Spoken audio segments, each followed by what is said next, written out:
Alors bonjour et bienvenue sur la chaîne iOS Geeks. Mon nom est Vincent. Aujourd'hui, je suis en compagnie de Yann et de Alex. Bonjour. Alors aujourd'hui, on va faire une petite analyse de la faction Luminette. En fait, on a déjà fait une analyse et le lien sera disponible là, dans le bas de l'écran. Mais là, ce qu'on voulait, Alex, tu as eu la chance de jouer un petit peu la faction. On voulait tes impressions maintenant que tu as eu quelques parties. On pourrait commencer, dans le fond, un peu, c'est quoi qui t'a surpris? Qu'est-ce que ça a changé, ces parties-là? Là? Qu'est-ce que tu as appris au fil de ces parties-là? Ben, tu sais, il y a plusieurs. Quand on avait fait, dans le fond, la première vidéo, c'est sûr que c'est facile de faire une analyse juste en lisant le Battle Tome puis dire, ben, d'après moi, ci, d'après moi, ça. Mais quand on commence à jouer des parties, on se rend compte effectivement qu'il y a des choses qui s'opèrent différemment ou qui donnent des résultats un petit peu différents. Puis, je pense que beaucoup de choses que j'ai mentionnées que je dirais se sont avérées entre guillemets vraies, il y a aussi des choses que je pense m'être planté un petit peu aussi. Euh, Puis je pense que je me rappelle entre autres une des choses que j'avais mentionnées à la base, puis je sais que c'est encore un très, très gros débat actuellement sur les différentes plateformes de discussion sur les luminettes, c'est la place de Teclis dans l'armée. Ouais. Je pense que la plupart des joueurs, en fait, doivent se poser des questions parce que, bon, sur papier, c'est 660 points, c'est pas très résistant, ça punch pas beaucoup. Donc, est-ce que Teclis vaut ses points? Moi, j'avais fait un bold statement en disant que Teclis, je pense, qu'il était nécessaire pour l'armée. Et je sais qu'il y a plusieurs personnes dans le chat, entre autres, dans les commentaires, en fait, sur votre chaîne, qui disaient bah, Teclis, ça reste un piège, justement. Donc, il y a vraiment deux cas. C'est rare que j'ai vu un War Scroll qui vient polariser autant. Autant de monde qui disent ben non, il est vraiment nécessaire, puis d'autres qui disent non, non, c'est un piège, puis c'est pas très, très bon. Après, j'ai joué 6 parties avec les nouveaux luminettes, avec des figurines proxy, là, si on veut, là, pour tester le livre. Je ne suis pas un grand fan de Tabletop Simulator, fait que je sais qu'il y a beaucoup de monde qui teste des choses là-dessus. Moi, c'est pas mon genre. Et j'ai joué 5 parties sur 6 avec Teclis. Et je dirais, reprendre mes propos. J'avais dit qu'il était nécessaire. Je pense pas qu'il est nécessaire. Mais je pense pas que c'est un piège non plus.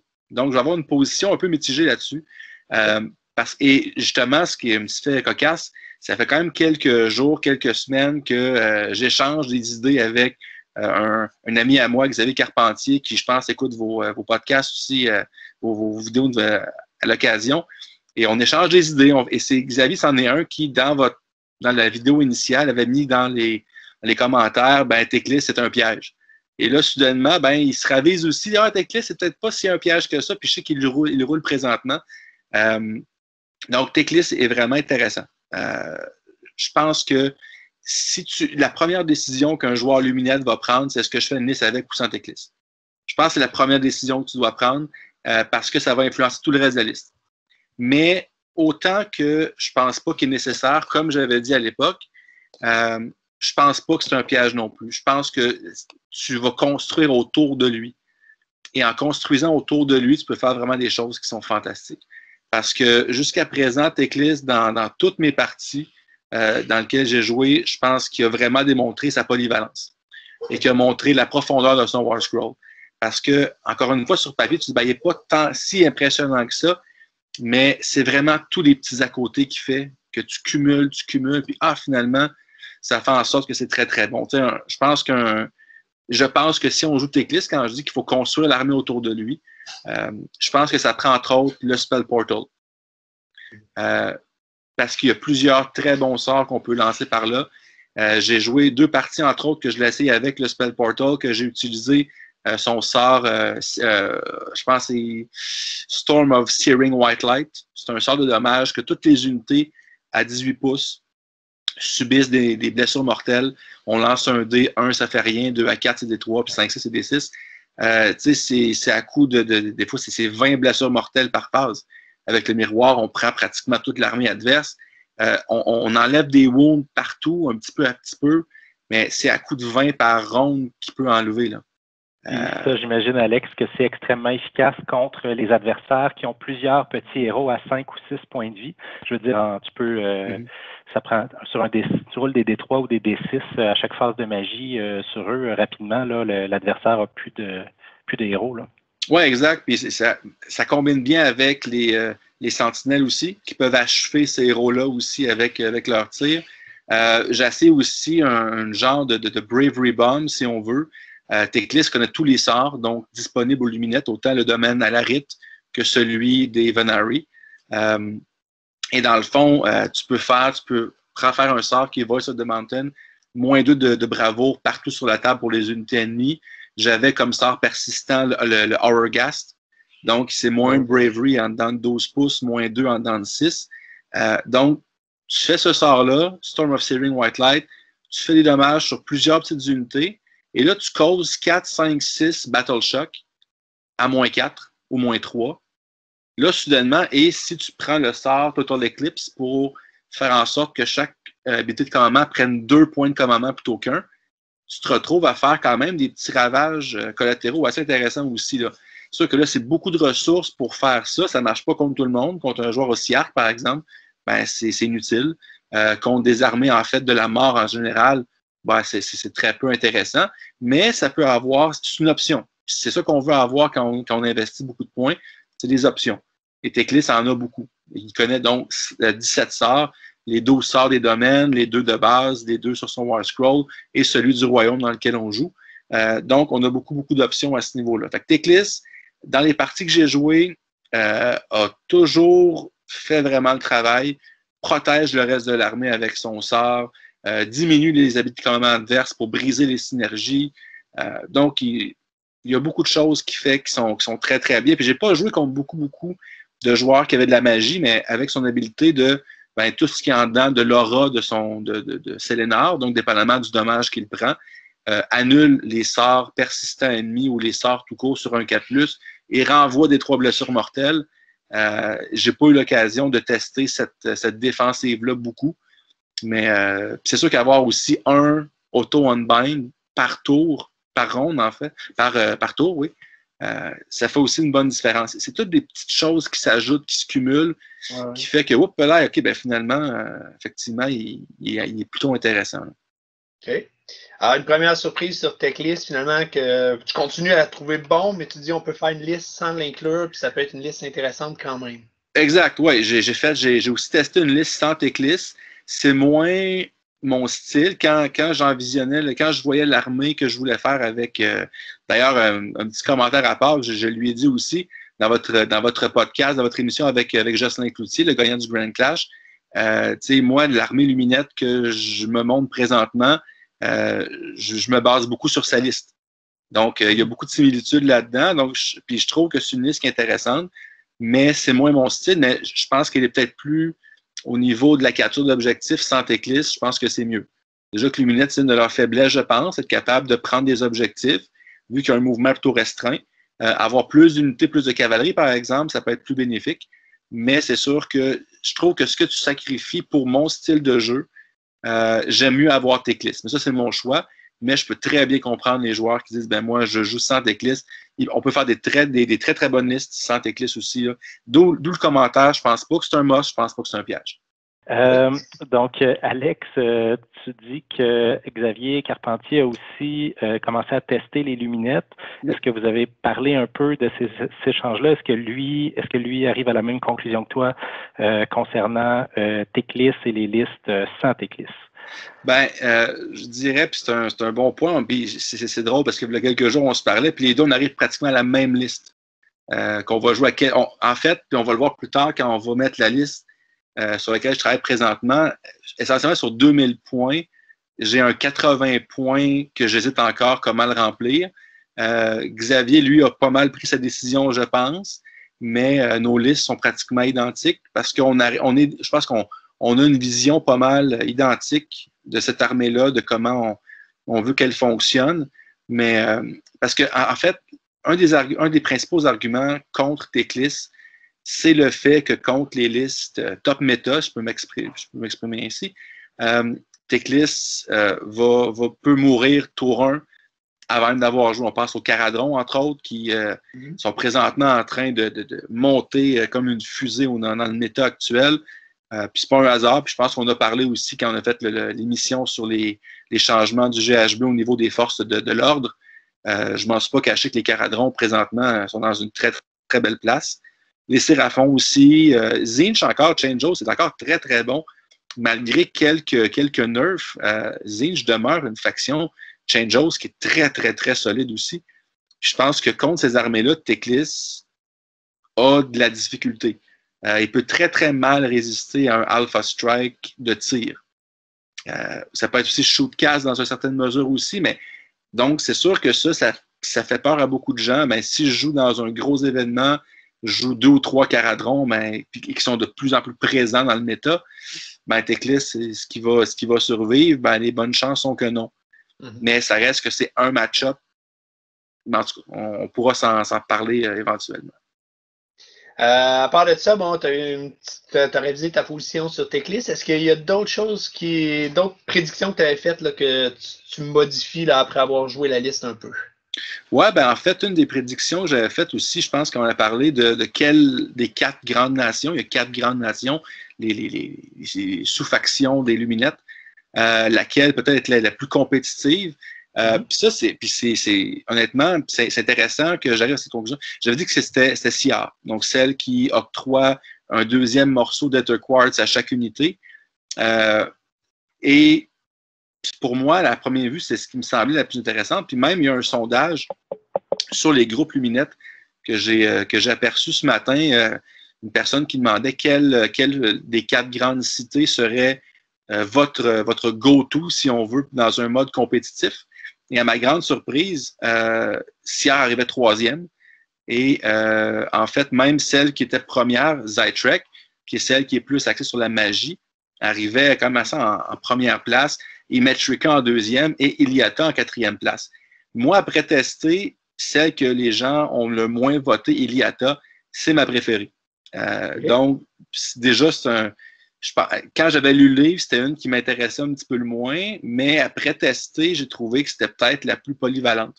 J'ai essayé, en fait, faut que je le dise aussi, là, j'ai testé 3 des 4 grandes nations. J'ai testé Zytrek, j'ai testé Ciar, j'ai testé Liata. J'ai pas testé Imetrica parce que c'en est une qui est vraiment axée sur tout ce qui est le bétail de bataille. Donc, ça m'allume un petit peu moins. Là. Je suis pas type bovin. Donc, c'est sûr que j'ai pas testé cette portion-là du livre dans mes 6 parties. Mais donc, j'ai pas testé Imetrica. Mais je sais que c'est un jeu populaire aussi parce que cette esthétique-là vient chercher quand même beaucoup de joueurs. Mais c'est pas mon genre aussi. Fait que c'est sûr qu'un petit disclaimer, là, c'est la portion. J'ai pas testé les Stone Guard ni les immenses bovins. J'ai pas testé. Mais le reste, j'ai tout testé. Et donc, voilà. Donc, CR, un peu comme les Caradrons, quand le nouveau livre est sorti en janvier, mon premier réflexe, c'est comme beaucoup de joueurs, ça a été Urbaz, c'est le meilleur. On va faire éventuellement aussi un Battletome Review des Caradrons. Je pourrais en parler aussi à ce moment-là. Mais donc, donner des ressources de plus, souvent, c'est vraiment alléchant. Donc, j'ai du Ether Quartz, du Ether Gold, peu importe, mais ça vient avec un coût. Oui, j'en ai un de plus, mais si je vais en utiliser un deuxième, ça me prend aussi un point de commandement. Puis l'artefact en CR est très mauvais. Le trait de commandement peut être très bon, mais très situationnel et demande vraiment beaucoup plus d'avoir Teclis aussi. Donc, j'ai trouvé que cette ville-là, en fait, à premier abord, était peut-être la plus intéressante. Mais en jouant puis en lisant aussi, j'ai trouvé je m'en sers pas tant que ça. Donc ça a été aussi une deuxième surprise pour moi. Donc moi, je trouve qu'Iliata est peut-être la plus polyvalente. Peut-être juste rappeler, c'est qu'est-ce qu'elle donne, Iliata, pour les joueurs qui ne sont pas des joueurs luminettes, mais qui aimeraient connaître mieux un peu exact. La faction. Iliata, en fait, ce qui est vraiment intéressant, on n'a pas, contrairement aux autres villes, en fait, un trait de commandement obligé. Donc, on a une certaine latitude là-dessus. Donc, si on choisit un Stone Guard, un Stone Mage ou une Catalar comme général, on peut choisir son trait de commandement. L'artefact est vraiment intéressant, surtout pour une Catalar, je vais venir un peu plus tard, là. Mais l'artefact, en fait, c'est une amulette. Puis je dirais que l'explication, le background est vraiment cool. C'est une ville qui clone beaucoup leur personne. Et donc, quand on tue le porteur de l'amulette, la première fois de la partie, sur un 4+, elle revient à la vie plein. et tous les dommages qui étaient encore alloués sont enlevés. Donc, c'est vraiment un 4+, ben, on revient full life. Et bon, c'est parce que dans le fond, quand on le tue, ça crée un clone du mage. Je trouve ça intéressant, je trouve ça vraiment cool comme thème. Fait que pour une cataleur qui est d'après moi la plus grande surprise du livre à date, c'est vraiment, vraiment intéressant de l'avoir comme artefact. Sinon, comme habilité, en fait, toute l'armée gagne un bonus de +2 à leur bravoure. Donc, ça paraît, je dirais, plate. Ça paraît comme +2 de bravoure, c'est ordinaire. Mais dans toutes mes parties jusqu'à présent, ça m'a servi. À avoir passer de 6 à 8, c'est quand même pas banal. Tu as beaucoup d'habiletés aussi qui jouent contre la bravoure ennemie. Donc là, ça peut donner un petit edge de plus. Sinon, le point central un peu de cette faction-là, c'est qu'on peut donner une habilité. Quand on prend une habilité de commandement, on peut affecter 2 unités Venari qui sont en donne 3 pouces. Fait que relancer les 1 to 8, ben, je peux le faire à 2 unités pour un command point. Fait que ça devient intéressant. Et une autre habilité aussi qu'on peut avoir, c'est que les unités Venari, donc les cavaliers, les lanciers, les archers, peuvent relancer leur 1 to 8, leur 1 au tir au corps à corps, sans avoir de héros proche pour un point de commandement. Fait que ça devient quand même intéressant. Et avec un trait de commande comme War Master pour la cataleur, par exemple, qu'on peut générer un command point sur un 4+ à chaque phase de héros, ben on peut soudainement avoir beaucoup d'habilités, beaucoup de bonus qui peuvent se multiplier assez rapidement. En fait, c'est une ville de fidélisation, de fiabilisation. Tu fiabilises avec tes points de commandement, tu fiabilises aussi avec la bravery, où là, tu es pas mal sûr de pas vraiment perdre de modèle, de réussir tes battle shock tests. En tout cas, tu as plus de chances de réussir. Donc, c'est vraiment, c'est pas tape à l'œil, c'est pas excitant à première vue, mais dans les faits, surtout en milieu compétitif, ce qu'on veut, c'est de la fidélité. Puis, on dirait que c'est l'option pour ça, là. Oui, exact. Ben, encore une fois, tu sais, je pense, et ce qui est intéressant, c'est qu'on peut avoir d'excellents arguments pour Zaytrek, pour Siar, pour Imetrika, pour toutes les villes. Et ça, je trouve que c'est un bon signe d'une bonne balance interne. En fait, quand il y a des options intéressantes là, qui s'offrent à nous, on n'a pas une ville Petrifex Elite, essentiellement. On n'a pas une ville Conflagration comme Zinj, par exemple. On n'a pas vraiment des choix qui sont évidents et qui sont que toutes les habilités sont bonnes. Mais je trouve qu'Iliata, c'est que même si c'est pas tout ce qui est excellent, tu n'as rien de mauvais. Tout va te servir dans une partie. Et j'aime ça aussi, avoir le fait d'avoir un trait de commandement qui n'est pas imposé. Donc, tu as un choix aussi que tu peux avoir là-dessus. Alex, qu'est-ce qui fait la ville, j'ai oublié momentanément le nom, là, la ville qui a été votée numéro 1 là, dans le sondage, c'est laquelle et comment est-ce que tu expliquerais que ce soit celle-là qui soit sortie numéro 1 haut la main? Ben, Zaytrek, en fait, premièrement, le bonus de base, plus juste être sûr du wording, je vais prendre mon livre 2 secondes. L'habilité de base, en fait, c'est que le premier sort, je ne me trompe pas, le premier casting, dispelling ou unbinding qu'on fait dans un tour, on a un +1. Donc, ce soit un mage pour faire un sort ou pour contrer un sort, on a un +1. Et aussi, tous les héros Zaytrek connaissent un sort de plus de leur domaine respectif. Donc, si j'ai un cataleur, j'ai un deuxième sort du domaine de Aish. Si j'ai un Stone Mage, j'ai un deuxième sort du domaine d'Alarit. Le command trait, qui est très, très bien aussi, Fast Learner, c'est que le mage en question, le général, peut contrer un sort de plus par phase. Et le deuxième fois qu'il va contrer un sort, il peut relancer son jet pour contrer. Donc, ça devient intéressant pour la protection magique. L'artefact est, je trouve, très, très ordinaire dans le sens que, en fait, il confère un 6+ ignore les wounds au porteur, qui devient un 4+ si Teclis est sur le champ de bataille. Mais si Teclis est sur le champ de bataille, les chances que toute l'armée, du moins proche, ait un 5+ ignore les wounds à cause de son sort, protection de Teclis, je trouve que c'est redondant. Donc, l'artefact en tant que tel, moi, je ne l'aime pas tant que ça. Et contrairement à la plupart des villes ou des sous-factions, en fait, dans les armées, cette armée-là ne gagne pas une habilité de commandement de plus, mais gagne un sort de plus. Donc, toutes les unités connaissent un sort qui se fait à 18 pouces et diminue le mouvement de moitié d'une unité ennemie. Donc, c'est quand même intéressant d'avoir... Bref, on a quand même beaucoup, beaucoup d'options magiques. Donc, quand on joue une armée qui a beaucoup de Venari, Là, on tombe avec beaucoup de magiciens, avec des bons bonus.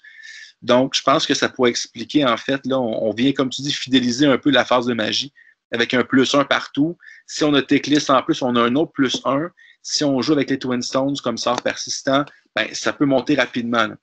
Donc, c'est sûr que ça rend les magiciens elfiques très difficiles à contrer et on a une meilleure protection aussi pour contrer les sorts adverses. Donc, ça ressemble à ça. Fait qu'on a mentionné là, jusqu'à maintenant 2 surprises que tu as eues, finalement, un peu sur Teclis d'abord, ensuite de ça, sur la ville qu'on devait choisir. Tu as parlé un peu de la balance interne. Peut-être qu'on pourrait parler de la balance dans le méta. Qu'est-ce que tu en penses maintenant que tu as eu la chance de le jouer un petit peu? Ouais, ben je vais réviser un peu aussi mes positions là-dessus, parce que je me rappelle qu'on avait mentionné en fin d'épisode jadis que ben, c'est quoi la place dans le méta? Puis moi, j'avais dit, ben, je trouve qu'il n'y a pas assez d'options, je trouve qu'il n'y a pas assez de profondeur pour venir défier vraiment le top méta si on veut. Encore une fois, je vais me raviser, mais partiellement.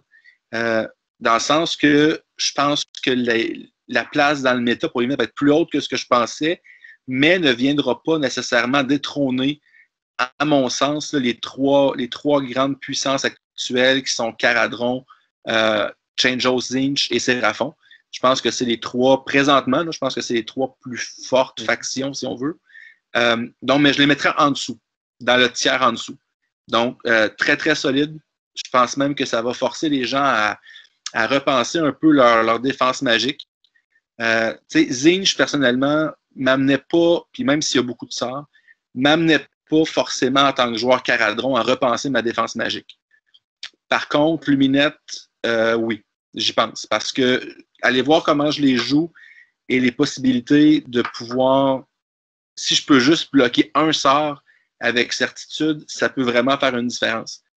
Fait que je pense que ça, de par cette possibilité-là, surtout avec Teclis, il faut dire, là, je le mentionne, je pense que ça va amener peut-être certaines listes à se reconstruire pour peut-être inclure des artefacts ou des héros qui donnent des bonus contre la magie. Même peut-être des genres de sous-factions d'autres armées qui étaient prédominantes contre la magie qu'on voyait pratiquement jamais. Peut-être que là, on va les voir un peu plus. Et je pense que ça pourra avoir cette possibilité-là. Parce que oui, en effet, une phase de magie luminette, surtout avec Teclis, encore une fois, je pense qu'il y a quelque chose à faire d'intéressant avec ça. Okay. Est-ce que finalement, il y avait d'autres surprises que tu avais eues? Est-ce qu'on peut passer peut-être à la liste que tu commences à travailler, à jouer? Oui, ben juste avant, en fait, là, peut-être juste faire un petit rundown là, des observations générales que j'ai faites avant qu'on passe à la liste. Là, je pense que, puis je vais parler rapidement, en fait, des unités que j'ai testées. Puis je vais peut-être apprécier à la hausse ou à la baisse un peu qu'est-ce que je m'attendais à eux. Là. Tout d'abord, ben, je vais commencer par les héros. Donc, Teclis, je l'apprécie pratiquement tout autant. J'ai parlé quand même tantôt, fait que je vais passer à autre chose rapidement. La Catalar, je l'ai révisé à la hausse, vraiment à la hausse. C'est vraiment un héros qui, si j'avais dit à la base que Teclis était un auto-include, je vais changer ça pour la Catalar. Je pense que toutes les listes Luminette vont avoir une, sinon 2 Catalar. Elle est très chère, 140 points pour un modèle qui a 5 points de vie, 5 plus de sauvegarde. C'est cher, mais c'est un magicien. Mais ses habiletés synergisent extrêmement bien avec l'armée. Surtout avec la portion, je dirais, Vanari de l'armée. Donc, la portion archer, lancier, cavalier. Juste pour ceux qui connaissent un petit peu moins, là, les 2 grandes habiletés, en fait, qu'elle confère. La première, c'est que lorsqu'une unité Luminette utilise un Ether Quartz, donc je peux avoir une habilité de plus pour cette phase-là, mais je soustrais 1 à bravo pour le restant de la partie. Ben, la Catalar, elle peut absorber ce malus-là et peut même le relancer sur une unité ennemie. Donc, ça, c'est vraiment intéressant.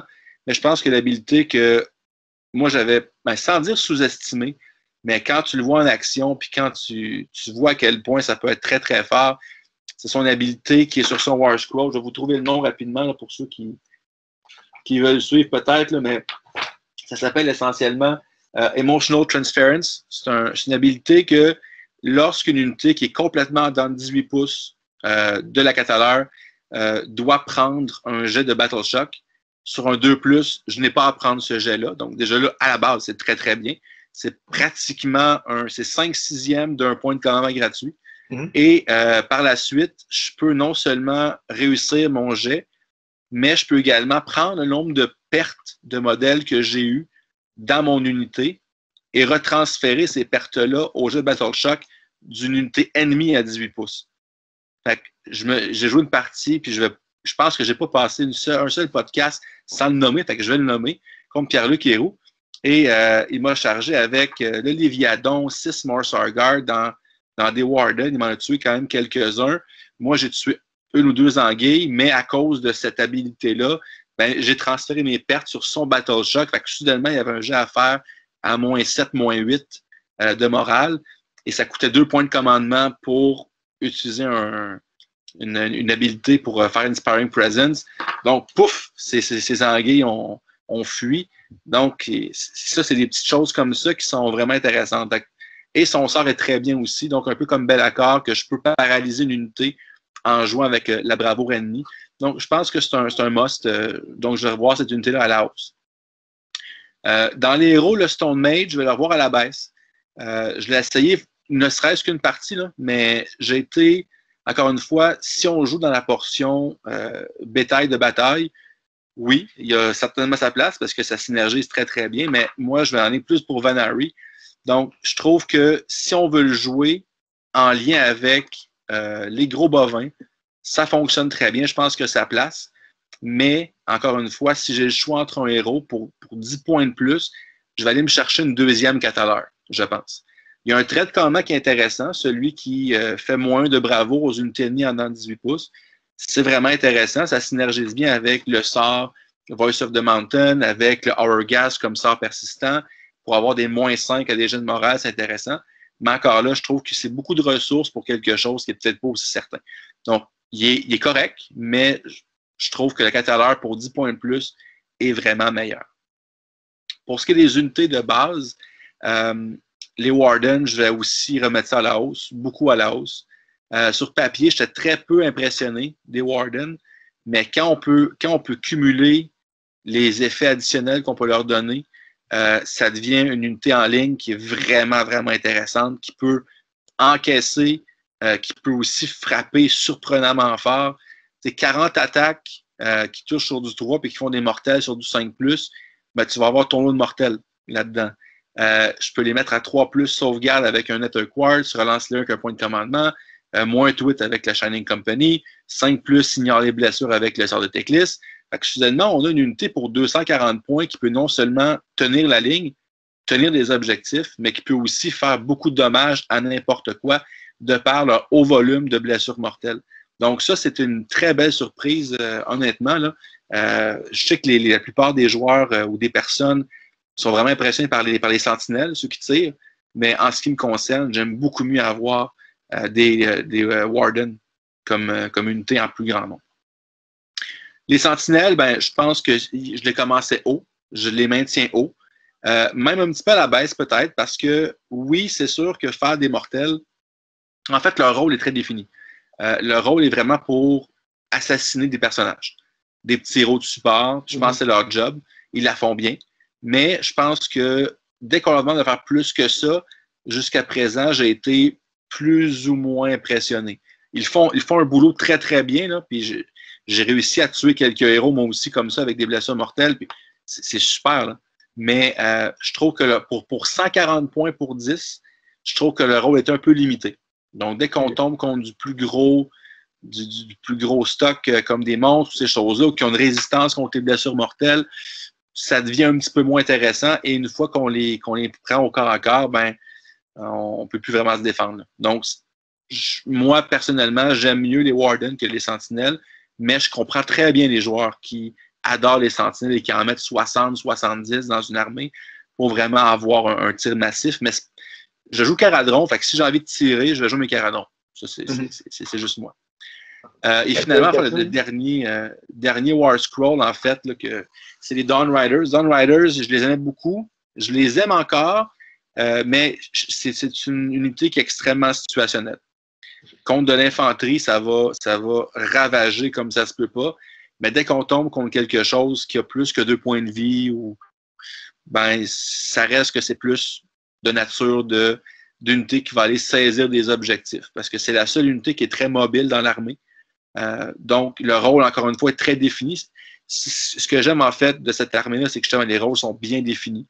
Puis, si on les joue dans leur force et qu'on combine tout ça ensemble, ça fait quand même une liste qui est intéressante. Là. Et comme j'ai dit, ben, je peux pas commenter sur la partie bovine du livre parce que j'ai pas testé. Mais de ce que je vois, encore une fois, ce que je déplore un peu du livre, c'est que la portion Alarit et Vanari ne synergisent pas très bien ensemble.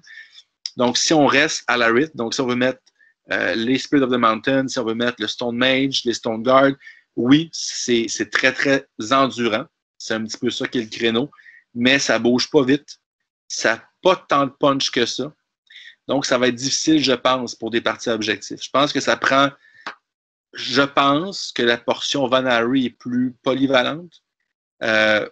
Et aussi, en jouant Alarit, tu sacrifies beaucoup, beaucoup de magie. Donc, personnellement, je trouve que ça ne joue pas avec les forces du livre présentement. Fait qu'on pourrait être rendu à parler peut-être de la liste. Oui, je tiens à dire, cette liste-là, moi, c'est toujours... Les listes que je fais sont toujours quand même là, un work in progress. Je les améliore constamment, je les modifie constamment. Cette liste-là, en fait, je pense que je suis satisfait avec pratiquement 1920 points de ce que je mets. Il y a un 80 points que je veux, que je suis pas encore sûr, disons.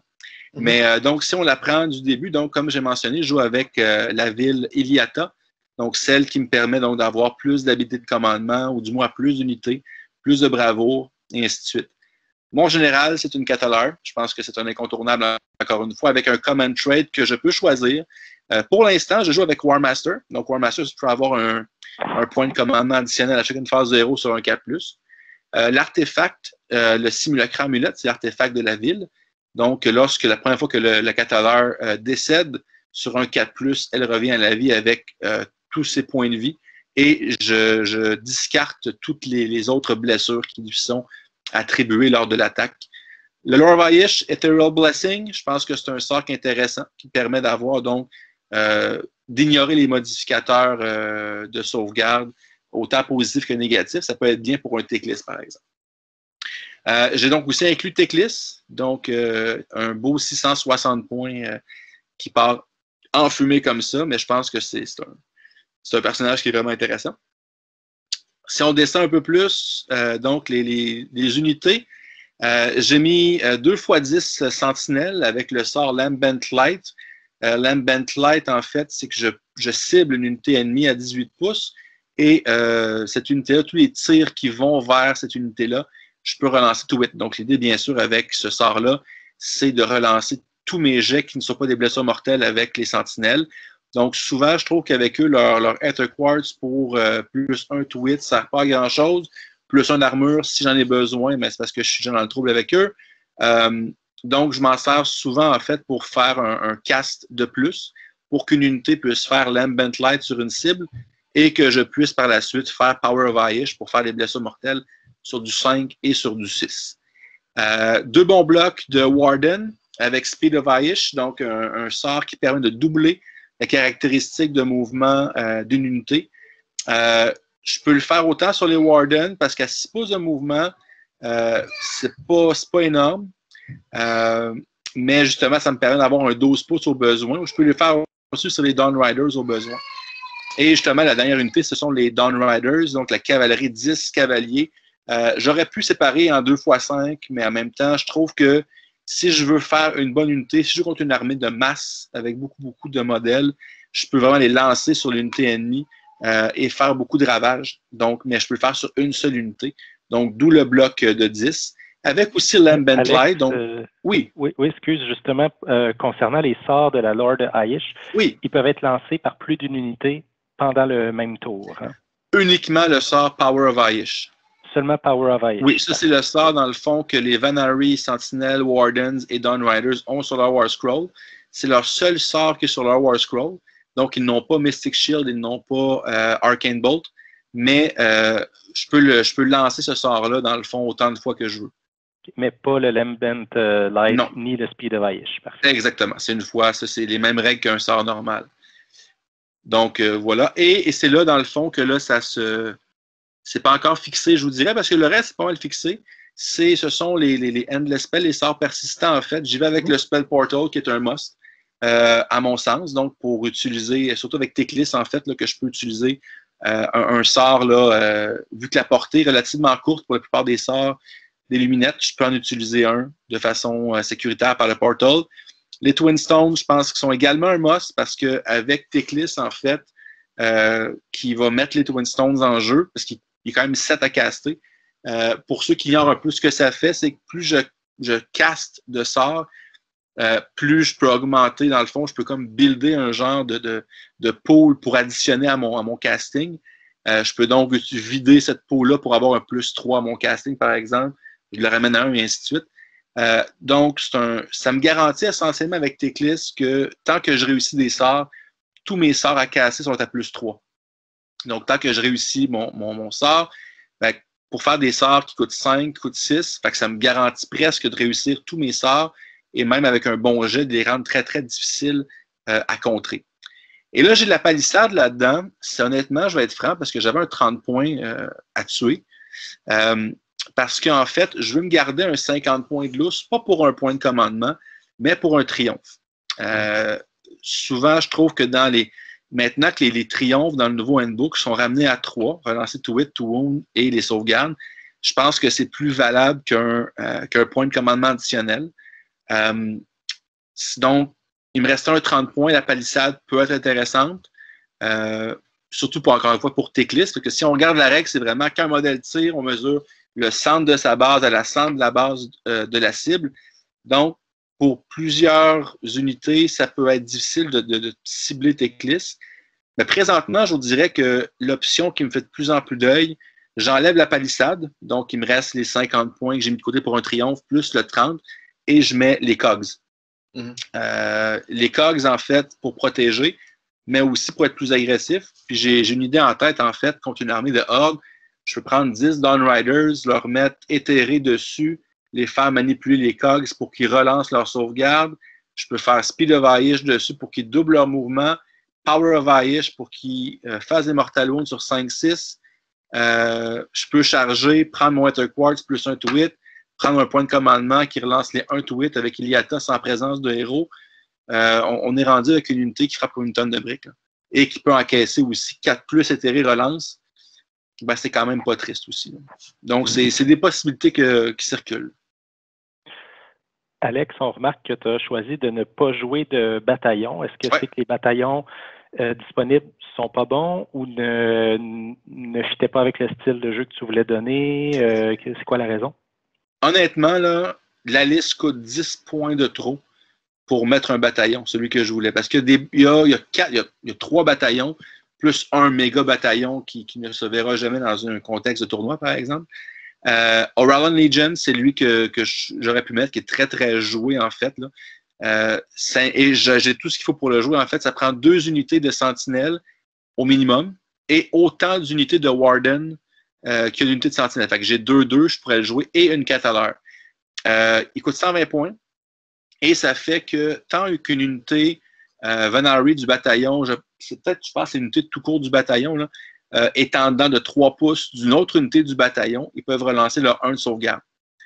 Donc, c'est une bonne habilité. C'est une très bonne habilité, en fait. Mais le problème dans cette liste-là, c'est que si j'enlève tous mes sorts persistants, si on peut descendre un petit peu sur la liste, là, avec, disons, mes 50 points de libre, j'ajoute le 30 points du Twin Stone, le 30 points de la palissade, ça fait 110. Donc, si je veux jouer ce bataillon-là, je dois enlever le Spell Portal et ça, c'est quelque chose dans ma façon de jouer que je ne suis pas nécessairement prêt à faire. Je pense que si dans une liste que je joue, que je n'ai pas Teclis, là, dans cette liste-là, oui, je joue le Auralan Legion pour diminuer considérablement mon nombre de pauses. J'ai 7 pauses dans cette liste-là. Mais encore une fois, je pense que l'idée, c'est de faire une liste. Avec cette liste-là, généralement, je suis à l'aise d'être le joueur 1 ou le joueur 2, sans problème. les listes, parce que les grosses faiblesses, les deux immenses faiblesses, si on veut, de cette liste-là, la première, ben, c'est que Teclis est très vulnérable au Alpha Strike. Et avec cette pause, ça se peut que je n'ai pas le choix de choisir contre des listes d'Alpha Strike de tir de jouer en premier. Donc ça, c'est sûr que j'en suis très conscient, c'est une faille de cette liste-là. Un joueur Caradron qui va jouer contre moi, qui généralement va se trouver en bas de cette pause, risque fort de pouvoir commencer et de pouvoir éliminer Teclis dès le tour 1. J'ai des petites façons peut-être de m'en sortir généralement, mais grosso modo, je sais que c'est une lacune. L'autre lacune, et c'est la lacune en fait de l'armée en général, c'est le mouvement en fait qui n'est pas énorme.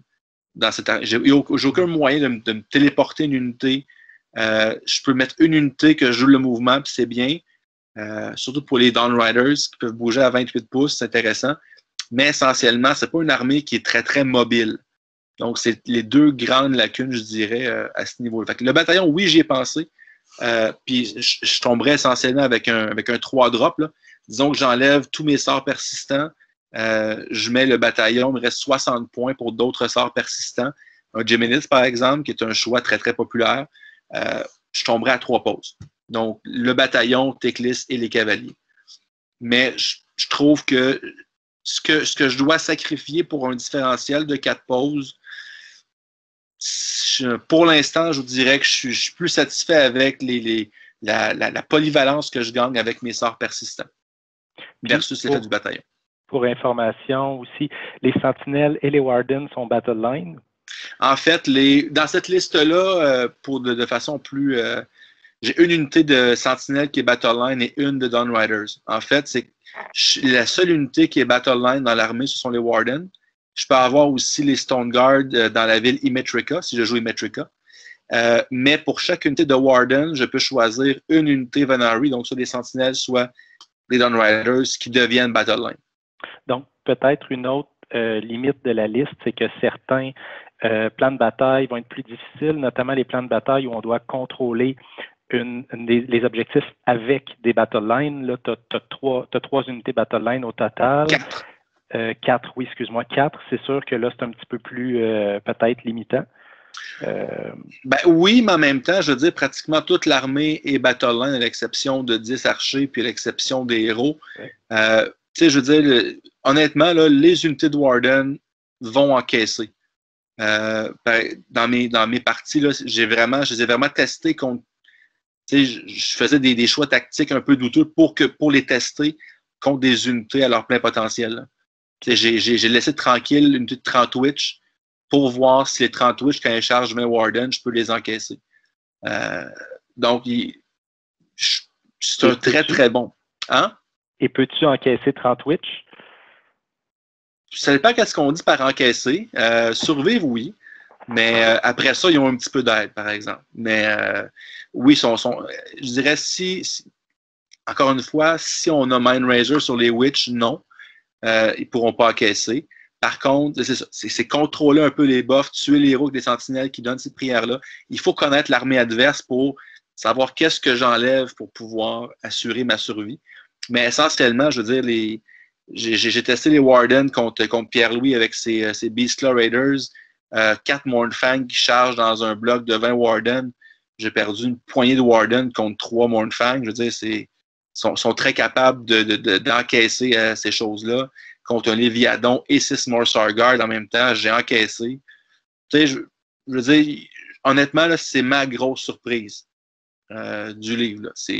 Je les avais très, très grandement sous-estimés dans mon analyse initiale. Et là, je me rends compte à quel point ils peuvent être vraiment intéressants. Et moi, c'est ça. C'est ma base. Je dirais, là, c'est vraiment ma ligne à tout point de vue là, dans cette liste-là. C'est eux qui font tout le heavy lifting, si on veut. Intéressant. Fait que ça ressemble un peu à ça. C'est sûr que je prétends pas avoir la liste top méta, peu importe, mais c'est une liste qui est très le fun à jouer. J'ai eu du succès jusqu'à présent contre une variété de listes. Je joue contre des Daughters of Cain, contre des Beastlaw Raiders, contre des Slave to Darkness, contre des Stormcast et contre... J'hésite, j'ai un blanc de mémoire, mais donc j'ai joué quand même contre une belle variété, puis jusqu'à présent, ça marche bien.